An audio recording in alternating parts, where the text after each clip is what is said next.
Parang pagbalik po namin na magte-taping namin ng Mundya, parang na-miss pa nga po namin yung isa't isa eh.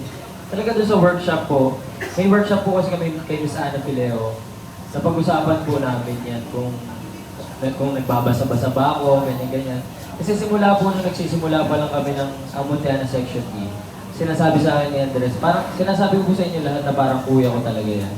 Kasi tinuturo talaga sa akin na huwag ka magbabasa ng mga comments masyado, ganyan-ganyan, para di ka naapektuhan.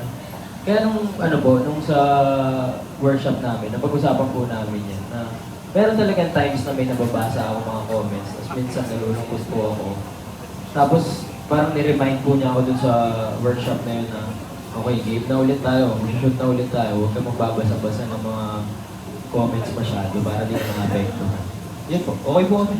What can you say, Andres? Ayun nga, sa tingin ko din, like, when we come to work talaga, we're all friends, really, and that's what was the beauty of ang Mundya ng Section E talaga, was the bond with everyone in the cast, and I think that's what brought the magic, really, and kahit naman nag-aaway sila minsan, just really, it's important to try not to look into it too much talaga, because at the end of the day, we're all friends, really, and we go each other's company, so parang really, at the end of the day, I don't see that there's a rivalry, in all honesty. I see that they're just very supportive and they just want the best for us, and ayun,